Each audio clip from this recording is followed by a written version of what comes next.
Hey guys, my name is Steve Guttenberg and I am the Audiophiliac, and today it is all about the Q Acoustics Concept 30 stand mount speaker.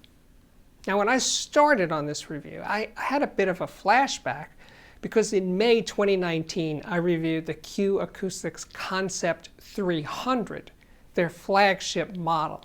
So this one, the 30, it's like the little brother, right? But as I listened to it, and I read my review of the 300, it was like, yeah, these two are going down a similar path. They're high transparency, very neutral sounding speakers. They both feel very modern, very contemporary in their look, although I do think the 300 is just like even cooler looking, but the 30 is no slouch. I mean, it's very, well, contemporary. That's the best word I could use. And when you look at the speaker, it looks sort of conventional, I mean, in terms of its technology on the outside, but on the inside, there's actually a lot going on. First of all, like the 300, and a lot of this is shared between the two models, the 30 has what they call is like a dual layer cabinet. There's the inside and the outside cabinet separated by this material called gel core. So it's there to basically damp the vibrations within the cabinet. Anyway, that's the beginning. But the front baffle is a 3mm plate, 3mm aluminum plate, to which the tweeter and woofer are attached. And then that baffle is then attached to the rest of the cabinet.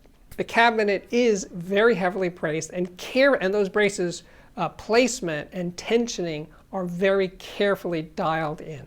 The tweeter is a soft dome fabric tweeter, 0.9 inches in diameter, and it is hermetically sealed. I like that word, hermetically sealed from the rest of the energy within the cabinet. Also, it's set into a shallow waveguide. The woofer is a 5-inch, but look at the construction of this beast. This is a very solid looking woofer, which reminds me of the whole speaker itself, that when you hold it in your hands, it feels completely inert. Very, very impressive build quality for a speaker of its price, which is $1,299 a pair. It's available in gloss black, gloss white, and silver. The bottom of the speaker has a built-in isolation platform to decouple the speaker from whatever the speaker is sitting on. It's a very clever design. You know, this is very unusual techniques that are used in the design of this speaker. I'm going to put up the complete specs right now, and while I'm doing that, I will note that the speaker is designed in the UK and built in China. The optional matching stands, these tripod metal stands, I think are beautiful, just really complement the look of the speaker. They are $499 a pair. Now, for setup, I had the speakers about 18 inches from the wall behind them, minimal toe-in or sometimes no toe-in. The electronics with the Emotiva TA1 integrated amp, which I will review shortly. And then I also use that sometimes as a preamplifier with a Schiit Agir power amp. And the third way that I did it was I used a tube amplifier, the Risung A10, which is a 6 watt per channel EL34 amp. So the first album I played was this one, Saint Germain's Tourist. It's jazz, I guess it's acid jazz, it's kind of grooves, and this speaker can groove. It can boogie. Bass was surprisingly deep for a speaker with a 5-inch woofer. Not just deep, but also nuanced, and clarity was truly exceptional from this speaker. That's what I kept coming back to, was hearing high levels of detail and tactability, if that's a word. You know, there's a lot of percussion on Tourist, and I felt like I could reach out and touch it. It's that kind of sound. Very clear and very monitor-like. That's the thing. It sounds like a pro speaker in its neutrality. It's not warm, it's not sweet, it's just right there. Describing the sound of the speaker beyond what I just said is kind of tough, at least as I initially listened to it. It was just there, you know, it was one of those. So I switched over to the Risung A10, 6 watt EL34 amp, and what happened there was the sound softened considerably, but it also bloomed. It just sort of opened up and became more 3, returning back to the TA1, which is where I started. The sound was much flatter, clearer, definitely clearer with the TA1, but flat, dimensionally flat. The Rysung added beauty. It definitely did, at the cost of resolution and clarity and speed, and the bass definitely softened up with the Rysung A10. But for a certain kind of music, I found it really enjoyable, just kind of laid back and sweet. So if you're looking for that kind of sound, because each of us bring our own biases, tastes to the party, right? So there's no one size that fits all with sound, which is why I give you these descriptions. It's not to say which is the best. It's to say what's out there. What are the possibilities with a speaker like the Concept 30? Then I rocked out a bit with Mountain. Now, Mountain was kind of like the equivalent of the band Cream in the 60s. Matter of fact, Felix Pappalardi, the bass player for Mountain, produced Disraeli Gears. I think that was the Cream record that he produced. So there was a lot of crossover between the bands there, you know.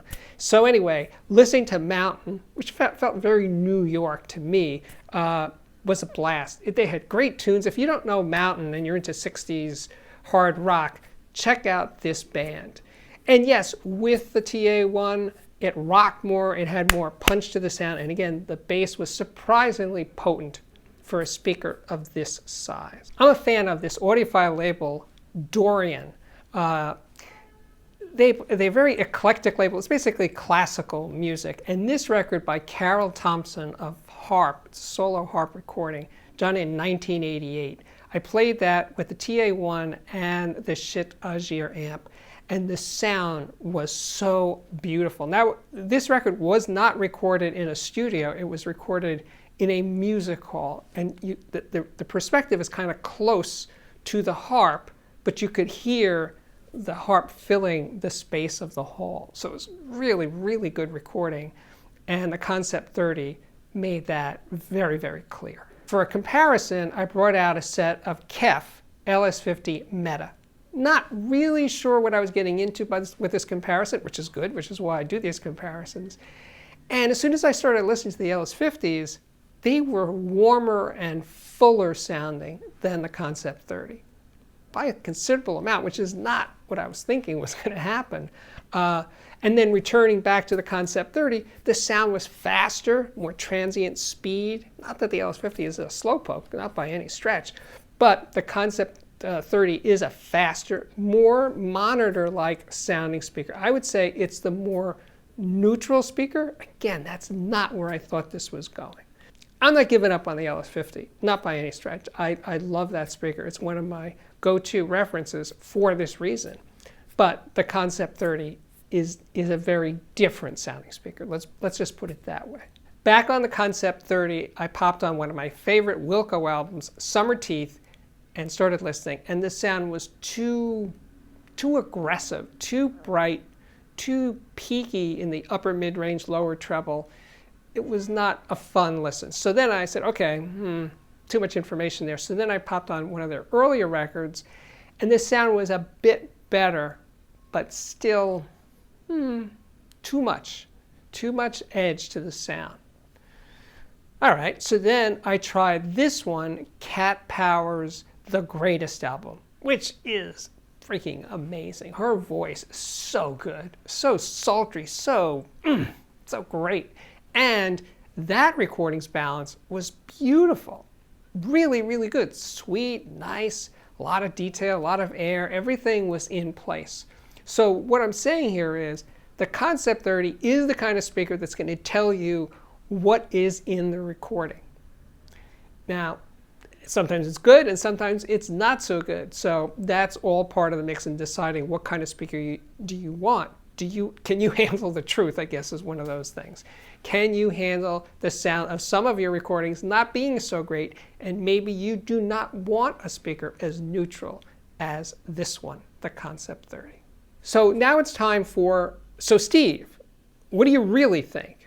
And what I really think is, well, first, I truly enjoyed my time with the Q Acoustics Concept 30. I liked that immediacy, that hearing everything that's in the recording. The good, the bad, yeah, even the ugly. That's what you get. But the bass, which I don't think I, up to this point, made enough of a big deal about, the bass from this speaker goes down deep. Deeper than I think even they claim. I was getting solid bass down to the low 40 hertz range, which is exceptional for a speaker of this size. And again, it wasn't just one-notey, thick, bloated bass. No, it was fast, it was clear. Like the rest of the frequency spectrum, the Concept 30 is all about clarity, and that's what you get. So remember, my job here as a reviewer isn't to say, I like this. That's not really the point. What I'm trying to do here, but I do have some enthusiasm, of course, is to tell you what's going on, to describe the product itself and the way it sounds and the way it feels. And I think that the Q Acoustics Concept 30 is really good at what it does for the right kind of buyer who wants all that detail, all that clarity.